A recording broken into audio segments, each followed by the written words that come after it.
Sandra Gamez. And I'm Mehra. And welcome to Channels Live, your source for City College news. How are you today, Alex? I'm great, and I'm very excited to be back on our second week. So without further ado, let's get into our first segment, news. On October 21st, prominent Israeli journalist Gershom Gorenberg will speak at UCSB's Corn Pavilion as part of City College's Middle East Month. Now, according to Professor Eskandari, advisor to the program, the point of the Middle East program is to show possible cooperation to focus on bridge building on people and programs and initiatives for a better tomorrow.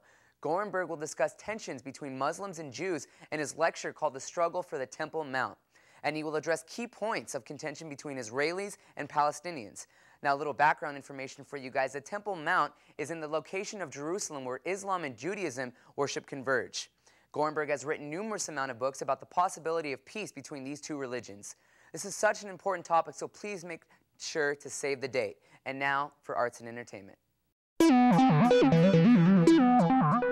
The Santa Barbara City College Theater Group is putting on a production called Over the Tavern, starting October 19th and running through the 3rd of November. The play is set in 1959 and follows Rudy, a 12-year-old kid living with his parents and 3 siblings in an apartment over a bar in Buffalo, New York, battling the usual perils of growing up and questioning his family's religion, Catholicism. The play's director and theater instructor for City College, Katie Laris, had some things to say about her upcoming production. Now let's go to the interview. Welcome to the beautiful Garvin Theater at Santa Barbara City College. We are opening our show called Over the Tavern. It's by a playwright, Tom Dudzik, and we're really excited about it because it's a very funny play. It's got a lot of drama.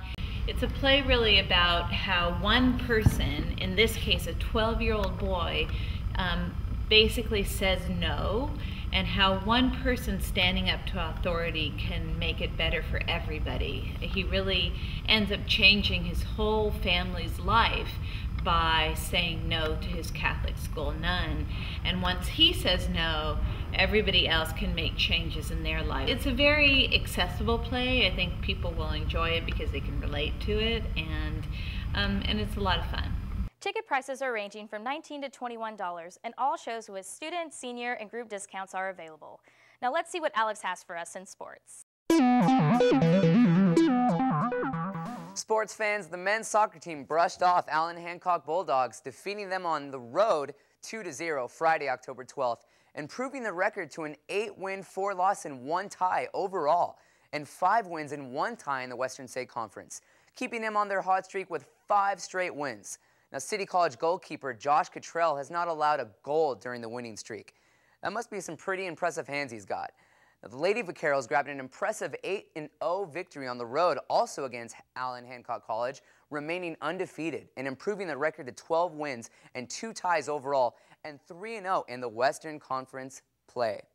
Now, Lizzie Ryo and Killa McNaughton contributed 2 goals each. Michelle Welch, Dana Wallen, Sammy Dean, and Chelsea Klein each scored a goal as well. And in football, the Vaqueros lost against Ventura in our home field Saturday 3-7. Now, that's it for sports this week. Let's see what's up with Steven in opinions.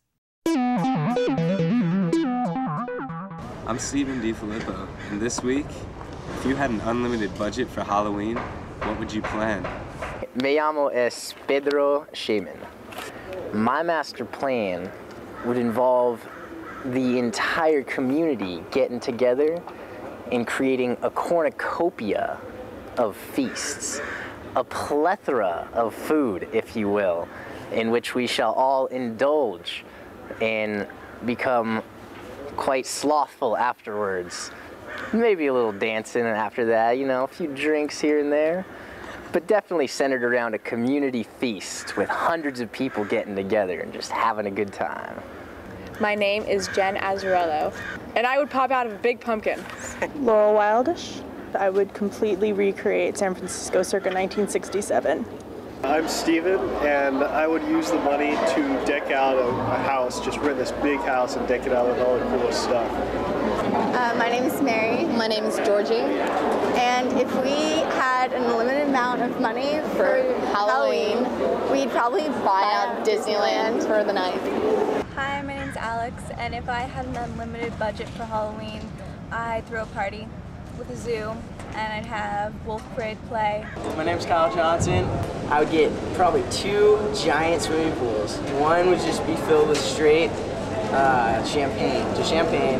The other ones would just be bubbles. So it'd be like a really bubbly, you know, kind of Halloween. And in the champagne, you could just swim, dive, maybe drink, you know, who knows. The other one would just have little prizes at the bottom, so everyone would kind of be fighting for them. And I'd have a zip line into it. You can only zip line into it. That's the only way to get to the pool. I'd probably have P. Diddy there, just for, you know, for show. Everyone just wants P. Diddy at their party, so definitely pinatas. They'd have to be, they're a must. Maybe a little, you know, underwear fashion show. Hire some models, strippers, some models. Everyone would have one of those scooters that you ride around on, like with the 2 wheels. You know, just hanging around. I think that'd be my Halloween. So what more could you ask for? Zip lines, a zoo, Disneyland? Sounds like a great time to me. Well, that was a great segment we just had this week. So Alex, what would you do with your unlimited budget this year for Halloween? If I had an unlimited budget for Halloween, I think I'd probably pay for everyone's dental problems the day after Halloween, personally. Oh, well, there you have it. Well, that wraps up this week's edition of Channels Live. I'm Sandra Gamez. And I'm Alex Mehra. Thanks for watching. We'll see you next week.